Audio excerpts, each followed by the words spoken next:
ಇದು ವಿಷಮುಕ್ತ ಅಡುಗೆ ಮನೆ ಮುಕ್ತ ಮಾತು.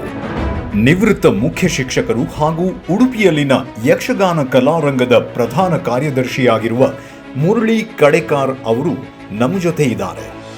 ತಾವು ಮುಖ್ಯ ಶಿಕ್ಷಕರಾಗಿದ್ದ ಸಂದರ್ಭದಲ್ಲಿ ಹಲವಾರು ಹಡಿಲು ಬಿದ್ದ ಕೃಷಿ ಭೂಮಿಗಳಲ್ಲಿ ಮತ್ತೆ ಭತ್ತದ ಕೃಷಿಯನ್ನ ಪುನರಾರಂಭಿಸಿ ಹಲವಾರು ವಿದ್ಯಾರ್ಥಿಗಳಿಗೆ ಪ್ರೇರಣೆಯಾದವರು.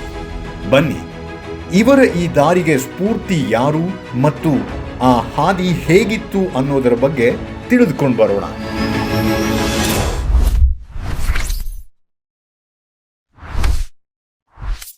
ನಮಸ್ಕಾರ, ಇದು ವಿಷಮುಕ್ತ ಅಡುಗೆ ಮುಕ್ತ ಮಾತು. ನಾನು ಬಡಕಿಲ ಪ್ರದೀಪ್. ವಿಷಮುಕ್ತ ಅಡುಗೆ ಮನೆಯ ಕುರಿತಾದ ಈ ಮಾತುಕತೆಯ ಸರಣಿಯಲ್ಲಿ ಗ್ರಾಮ ರಾಜ್ಯದ 15 ವರ್ಷಗಳ ಈ ಮೈಲಿಗಲ್ಲಿನ ಸಂಭ್ರಮ ಆಚರಣೆಯ ಈ ಸಂದರ್ಭದಲ್ಲಿ ನಾವು ಹೇಗೆ ನಮ್ಮೆಲ್ಲರ ಮನೆಯ ಅಡುಗೆ ಮನೆಯನ್ನು ವಿಷಮುಕ್ತವಾಗಿಸಬೇಕು ಅನ್ನೋ ಚಿಂತನೆಯನ್ನು ಮುಂದಿಟ್ಕೊಂಡು ಒಬ್ಬೊಬ್ಬ ವ್ಯಕ್ತಿತ್ವಗಳನ್ನು ಸಂಧಿಸ್ತಾ ಅವ್ರ ಜೊತೆ ಇದೇ ಹಿನ್ನೆಲೆಯನ್ನಿಟ್ಕೊಂಡು ಮಾತಾಡ್ತಾ ಇದ್ದೀವಿ. ಇಂದಿನ ಈ ಸಂಚಿಕೆಯಲ್ಲಿ ಶ್ರೀಯುತ ಮುರಳಿ ಕಡೆಕಾರ್ ಅವರು ನಮ್ಮ ಜೊತೆ ಇದ್ದಾರೆ. ಇವರು ನಿವೃತ್ತ ಮುಖ್ಯ ಶಿಕ್ಷಕರು ಹೌದು, ಹಾಗೂ ಉಡುಪಿಯಲ್ಲಿರುವಂಥ ಯಕ್ಷಗಾನ ಕಲಾರಂಗದ ಪ್ರಧಾನ ಕಾರ್ಯದರ್ಶಿಯೂ ಹೌದು. ಇದೆಲ್ಲಕ್ಕೂ ಕಳಶಪ್ರಾಯವಾಗಿ ಅವರು ಮುಖ್ಯ ಶಿಕ್ಷಕರಾದ ನಂತರದ ಹಲವು ವರ್ಷ ಅವರು ರಿಟೈರ್ ಆಗೋ ತನಕದವರೆಗೂ ಅವರು ಹಡಿಲು ಬಿದ್ದಂಥ ಯಾವುದೇ ಅಲ್ಲಿ ಕೃಷಿ ಕೆಲಸ ನಡೆಯದಿದ್ದಂತಹ ಕೃಷಿ ಭೂಮಿಯನ್ನು ಕೈಗೆತ್ತಿಕೊಂಡು ಅಲ್ಲಿ ಮತ್ತೆ ಭತ್ತದ ಕೃಷಿಯನ್ನು ಮಾಡೋದಕ್ಕೆ ಮಕ್ಕಳನ್ನು ಮುಂದಿಟ್ಟುಕೊಂಡು ಅಲ್ಲಿ ಕೆಲಸ ಮಾಡಿದವರು. ಅವರಿಗೂ ಕೂಡ ಒಂದು ಪ್ರೇರಣೆಯನ್ನು ಕೊಟ್ಟಂಥವರು, ಒಂದು ಹೊಸ ಕ್ರಾಂತಿಯನ್ನೇ ತಂದವರು. ಅವ್ರನ್ನ ಇವತ್ತಿನ ಕಾರ್ಯಕ್ರಮದಲ್ಲಿ ಮಾತನಾಡಿಸೋಣ. ಅವರಿಗೆ ಕಾರ್ಯಕ್ರಮಕ್ಕೆ ಸ್ವಾಗತ ಮಾಡೋಣ. ನಮಸ್ತೆ. ನಮಸ್ತೆ. ಕಾರ್ಯಕ್ರಮಕ್ಕೆ ಸ್ವಾಗತ. ಒಂದಿಷ್ಟು ಜನರಿಗೆ, ಒಂದಿಷ್ಟು ವ್ಯಕ್ತಿಗಳಿಗೆ ನೀವು ಪ್ರೇರಣೆಯನ್ನು ಮಾಡಿದಂಥವ್ರು. ಈ ವಿಷಮುಕ್ತ ಅಡುಗೆ ಮನೆಯ ಹಿನ್ನೆಲೆಯನ್ನಿಟ್ಕೊಂಡು ನಾವು ಮಾತಾಡ್ತಾ ಇರುವಾಗ ಒಂದು ರೀತಿಯ ಪ್ರೇರಣಾದಾಯಿ ಕೆಲಸವನ್ನು ಮಾಡಿದಂಥ ಕೆಲವೊಂದು ಅಪರೂಪದ ವ್ಯಕ್ತಿಗಳಲ್ಲಿ ನೀವು ಕೂಡ ಅಂತ ನನಗೆ ಅನ್ನಿಸ್ತಾ ಇದೆ. ಕಳೆದ ಕೆಲವು ತಿಂಗಳುಗಳಿಂದ ಹಲವಾರು ವ್ಯಕ್ತಿಗಳನ್ನು, ಹಲವಾರು ರಂಗಗಳ ವ್ಯಕ್ತಿಗಳನ್ನು ನಾವು ಮಾತಾಡ್ತಿದ್ದೀವಿ. ಅದರಲ್ಲೂ ನಿಮ್ಮ ಒಂದು ಪ್ರಯತ್ನ ಯಾಕೆ ವಿಶೇಷ ಅಂತ ಕಾಣಿಸ್ತದೆ ಅಂತಂದರೆ, ನೀವು ಒಬ್ಬ ಪ್ರಾಧ್ಯಾಪಕರಾಗಿ, ಒಬ್ಬ ಶಿಕ್ಷಕರಾಗಿ, ಮುಖ್ಯ ಶಿಕ್ಷಕರಾಗಿ ನೀವು ಕೇವಲ ಪಾಠ ಮಾಡೋದು ಮಾತ್ರ ನನ್ನ ಕೆಲಸ ಅಂತ ನಿಲ್ಲದೇನೆ ಮಕ್ಕಳಿಗೆ ಕೃಷಿಯತ್ತ ಒಲವು ಒಂದು ಕಡೆ ಕೊಡೋದರ ಜೊತೆಗೆ ಅಲ್ಲಿ ಹಾಗೆ ಹಾಳು ಬಿದ್ದಂತಹ ನೆಲವನ್ನು ಮತ್ತೆ ಹಸಿರಾಗಿಸುವ ಪ್ರಯತ್ನ, ಇದಕ್ಕೆ ಪ್ರೇರಣೆ ಎಲ್ಲಿಂದ ಸಿಕ್ತು ಮತ್ತು ಈ ದಾರಿ ಹೇಗಿತ್ತು ಅಂತ? ನಾನು ನಿಟ್ಟೂರು ಪ್ರೌಢಶಾಲೆ, ಅದೊಂದು ಅನುದಾನಿತ ಪ್ರೌಢಶಾಲೆ, ಆದರೆ ನನಗೆ ವರ್ಗಾವಣೆ ಇಲ್ಲ. ಸೇರಿದ ದಿವಸವೇ ಗೊತ್ತಿತ್ತು ನಾನಿನ್ನು ರಿಟೈರ್ಮೆಂಟ್ 60 ವರ್ಷ ಆದರೆ 37 ವರ್ಷ ಇದೇ ಸಂಸ್ಥೆಯಲ್ಲಿ ಕೆಲಸ ಮಾಡೋದು ಹೇಳಿ 37 ವರ್ಷವನ್ನು ನೆಮ್ಮದಿಯಲ್ಲಿ ಕಳೆದು ನಿವೃತ್ತನಾಗುವಾಗ ಒಂದು ಸಂತೃಪ್ತ ಭಾವದಿಂದ ಹೊರ ಹೋಗಬೇಕು ಎಂಬುದು ನನ್ನ ಆಶಯ ಇದ್ದದ್ದು ಡೇ ಫಸ್ಟ್ನಿಂದ. ಸೊ ಅನುದಾನಿತ ಕನ್ನಡ ಮಾಧ್ಯಮ ಪ್ರೌಢಶಾಲೆಯ ವಿಶೇಷತೆ ಏನು ಹೇಳಿದರೆ, ಅಲ್ಲಿ ಬರುವ ವಿದ್ಯಾರ್ಥಿಗಳೆಲ್ಲ ಬಡ ಕುಟುಂಬದಿಂದ ಬಂದವರು. ಹೆಚ್ಚಿನವರ ಮನೆಯಲ್ಲಿ ತಂದೆ ತಾಯಿ ಅನಕ್ಷರಸ್ಥರಾಗಿರ್ತಾರೆ, ವಿದ್ಯಾವಂತರಾಗಿರುವುದಿಲ್ಲ, ಕೂಲಿ ಕಾರ್ಮಿಕರ ಮಕ್ಕಳೇ ಹೆಚ್ಚು. ಸೊ ಈ ಹಿನ್ನೆಲೆಯಲ್ಲಿ ಅವರನ್ನು ನಮ್ಮ ಮಕ್ಕಳ ಹಾಗೆ ಪ್ರೀತಿಸ್ತಾ, ಅವರ ಕಷ್ಟ ಸುಖಕ್ಕೆ ಸ್ಪಂದಿಸ್ತಾ, ಸಂದರ್ಭ ಬಂದಾಗ ಗದರಿಸುತ್ತಾ ಹೊಡೆಯುವ ಸ್ವಾತಂತ್ರ್ಯವೂ ಇದೆ. ಸೊ ಇದು ಬಹುಶಃ ಡೊನೇಷನ್ ಕೊಟ್ಟ ಇಂಗ್ಲೀಷ್ ಮೀಡಿಯಂ ಶಾಲೆಯಲ್ಲಿ ಒಬ್ಬ ಶಿಕ್ಷಕನಿಗೆ ಈ ಸ್ವಾತಂತ್ರ್ಯ ಇಲ್ಲ. ನಮ್ಮ ಮನಸ್ಸಿನಲ್ಲಿದ್ದ ಹಲವು ಕನಸುಗಳನ್ನು ಪ್ರಯೋಗ ಮಾಡಲಿಕ್ಕೆ ವೇದಿಕೆಯಲ್ಲಿ ನಮಗೆ ಸಿದ್ಧವಾಗಿರ್ತದೆ. ಈ ಹಿನ್ನೆಲೆಯಲ್ಲಿ ಒಂದಷ್ಟು ಕೆಲಸಗಳನ್ನು 37 ವರ್ಷ ಮಾಡ್ತಾ ನೆಮ್ಮದಿಯಲ್ಲಿ ನಿವೃತ್ತನಾಗಿದ್ದೆ. ಇಲ್ಲಿ ನಾನು ಆ ಒಂದು ವಿಷಯದ ಬಗ್ಗೆ ಮಾತ್ರ ಉಲ್ಲೇಖಿಸ್ತೇನೆ. ನೀವೀಗ ಹೇಳಿದ ಹೌದು,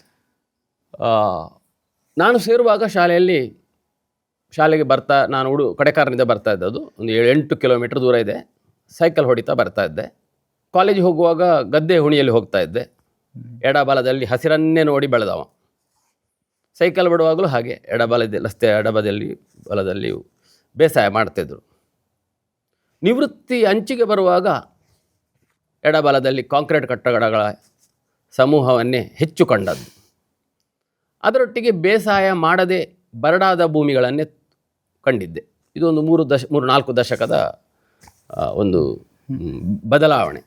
ಸಾಧಾರಣ 80ರ ದಶಕದ ಆರಂಭದಿಂದ ಸಾಧಾರಣ 2000 ಅಂದಾಜಿಗೆ ಆದಂತಹ ಬದಲಾವಣೆಗಳು. ಹೌದು, 2020ರಲ್ಲಿ ನಾನು ನಿವೃತ್ತನಾದ. ಹೌದು. ಆಗ ಬೇರೆ ಬೇರೆ ಕೆಲಸಗಳನ್ನು ಮಾಡ್ತಾ ಬಂದೆ. ಇದರಲ್ಲಿ ಒಂದು ಹೇಳಿದೆ 2015 ನಾನು ಮುಖ್ಯ ಶಿಕ್ಷಕನಾಗಿದ್ದೆ. ಆಗ ಇನ್ನಷ್ಟು ಸ್ವಾತಂತ್ರ್ಯ ನನಗೆ ನನ್ನ ಯೋಚನೆಗಳನ್ನು ಕಾರ್ಯರೂಪ ತರಲಿಕ್ಕೆ. ಅದರ ಮೊದಲು ನಮ್ಮಲ್ಲಿ ಆ ರೀತಿಯ ಸೌಹಾರ್ದತೆ ಇತ್ತು, ವಾತಾವರಣ ಇತ್ತು.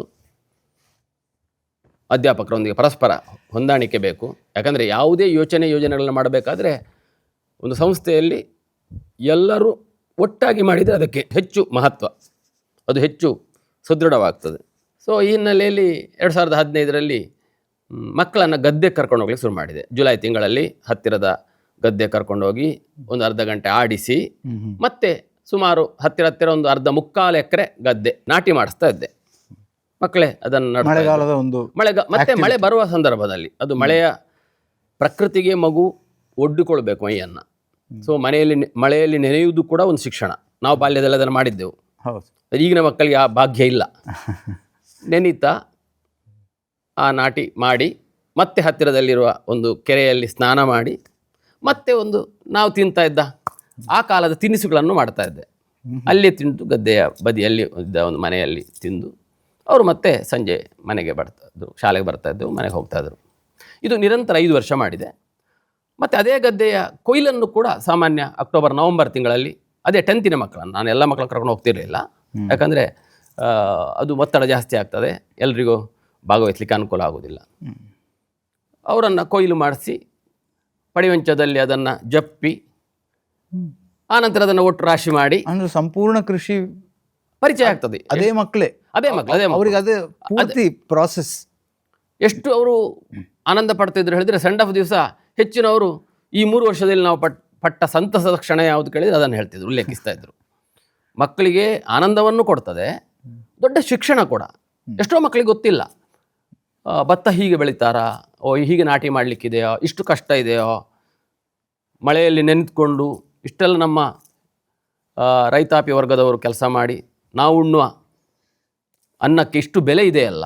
ಅಂದರೆ ಅಕ್ಕಿ ತರಕಾರಿ ಅಂತಂದರೆ ಅಂಗಡಿಯಲ್ಲಿ ಸಿಗುತ್ತೆ ಅನ್ನುವಂಥ ಪರಿಸ್ಥಿತಿ ಇವತ್ತು.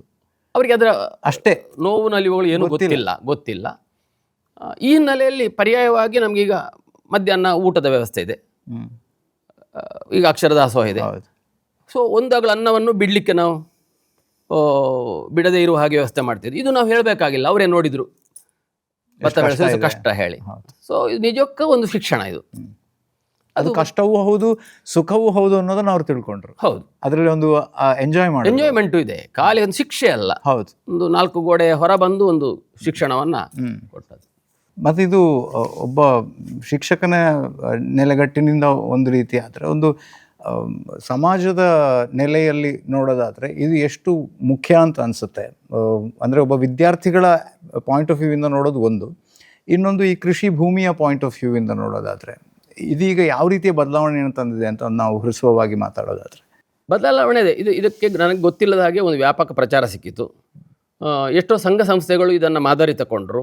ಇಲ್ಲದ್ರೆ ಕೇವಲ ಗದ್ದೆಯಲ್ಲಿ ಆಟ ಓಟ ಮಾತ್ರ ಮಾಡ್ತಿದ್ರು, ನಾಟಿ ಮಾಡ್ತಿರ್ಲಿಲ್ಲ. ನಾನು ಅದಕ್ಕೆ ಕೇವಲ ಕೆಸರಡೊಂದು ದಿನ ಮಾಡೋದಕ್ಕೆ ವಿರೋಧ. ನಾನು ಅದರಿಂದ ಮುಂದೇನು ಬೇಕು, ಒಂದು ಗದ್ದೆಯನ್ನಾದರೂ ನಾಟಿ ಮಾಡಿ ಅದನ್ನು ಮಾಡಿದರು. ಮಕ್ಕಳಿಗೆ ಒಂದು ಸಂದೇಶ ಹೋಯಿತು. ಎಷ್ಟೋ ಮಕ್ಕಳಿಗೆ ಇದೊಂದು ಶಿಕ್ಷಣ ಆಯಿತು. ಈಗ ಮತ್ತು 1000 ಅಲ್ಲದಿದ್ದರು ಈಗ ಸುಮಾರು ಒಂದು 200-300 ಎಕರೆ ಆದರೂ ಇದರಿಂದ ಪ್ರೇರಣೆಯಾಗಿ ಈಗಲೂ ಬೇಸಾಯ ಆಗ್ತಾ ಇದೆ. ಇಲ್ಲದ್ರೆ ಅದು ಬರಡು ಭೂಮಿ ಆಗ್ತಿದೆ. ಅದೊಂದು ಒಳ್ಳೆಯ ಫಲವೇ. ಅಂದರೆ ಒಂದು 20-30% ಜಾಗ ಇನ್ನೂ ಕೂಡ ಮತ್ತು ಅದು ಕಂಟಿನ್ಯೂ ಆಗ್ತಿದೆ, ಆ ಸ್ವಪ್ರೇರಣೆಯಿಂದನೇ ನಡೀತಾ ಇದೆ ಅನ್ನುವಂಥದ್ದು ಸಣ್ಣ ವಿಷಯ ಅಲ್ಲ. ಮತ್ತು ಇದೆಲ್ಲ ಸಾವಯವ, ಅದು ಸ್ಪಷ್ಟ. ನಮಗೆ ಆಗ ಗಂಗಾವತಿಯವರೆಲ್ಲ ಬರ್ತಾ ಇದ್ರು, ಮುಳ್ಳಿಯವರೇ ಎಂಥದ್ದು ನಿಮ್ಮದು. ನಮಗೆ ಸುಮಾರು ಅವರೇಜ್ ಹೇಳಿದರೆ ಒಂದು ಎಕರೆಗೆ 10 ಕ್ವಿಂಟಲ್ ಭತ್ತ ಆಗ್ತಿತ್ತು. ಅವರು 40-50 ಕ್ವಿಂಟಲ್ ಆಗ್ತದೆ ಎಕರೆಗೆ, ನಿಮ್ದು ಎಂಥದ್ದು ಕೇಳಿದರೆ ಅವರದ್ದು 3 ಸಲ ಯೂರಿಯಾ ಹಾಕ್ತಾರೆ, 10-20 ಸಲ ಸ್ಪ್ರೇ ಮಾಡ್ತಾರೆ. ಅವ್ರು ಹೇಳಿದರು, ನಮ್ಮದು ಒಂದು ಬೆಳೆ ತೆಗೆಯುವಾಗ 10-20 ಸಲ ಸ್ಪ್ರೇ ಮಾಡ್ತೇವೆ ನಾವು, 3 ಸಲ ಯೂರಿಯಾ ಹಾಕ್ತೇವೆ. ಆಗ ನಮ್ಗೆ ಅನ್ನಿಸಿತು, ನಾವು ತಿನ್ನುವ ಅನ್ನ ಎಷ್ಟು ವಿಷಯುಕ್ತವಾದದ್ದು, ಈ ಅಕ್ಕಿ ಎಷ್ಟು ಪವಿತ್ರವಾದದ್ದು. ಈಗಲೂ ಕೂಡ ನನಗೆ ಬೆಂಗಳೂರಿಂದ ಕೇಳ್ತಾರೆ, ಆ ಅಕ್ಕಿ ಇದೆಯಾ ಮುರಳಿ ಅಂತ ಹೇಳಿ. ನಾನು ಸ್ವಲ್ಪ ಸಮಯ ಇದಕ್ಕೆ ಕೇದಾರತ್ ಅನ್ನೋದು ಹೇಳ್ತಾ ಇದ್ದೆ. ನನಗೆ ಮತ್ತೆ ಇನ್ನೊಬ್ಬರ ಅಕ್ಕಿಯನ್ನು ಸಾವಯವ ಅಂತ ಬೊಟ್ಟಿಟ್ಟು ಹೇಳುವ ಧೈರ್ಯ ನನಗಿಲ್ಲ. ಈಗಿನ ಪ್ರಪಂಚದಲ್ಲಿ ಸಾವಯವ ಅಂತ ಲೇಬಲ್ ಹಾಕಿ ಏನು ಕೂಡ ಇರಬಹುದು ಮಾಡುವ ಸಾಧ್ಯತೆಗಳು ತುಂಬ ಇದೆ. ನಾನು ಅದನ್ನು ಗಮನಿಸಿದ್ದೇನೆ. ಸೊ ಈಗ ನಾನು ಅದನ್ನು ಬಿಟ್ಟಿದ್ದೇನೆ. ಅದು ಈಗಲೂ ಕೇಳುವವರಿದ್ದಾರೆ. ಅಷ್ಟು ಅದರಿಂದ ತಮ್ಮ ಆರೋಗ್ಯವನ್ನು ಅವರವರೇ ಕಲ್ಪಿಸಿಕೊಂಡು, ಕೆಲವರು ಹೇಳಿದ್ದು ತಗೊಂಡ ಮೇಲೆ ನನಗೆ ಶುಗರ್ ಕಡಿಮೆ ಆಯಿತು.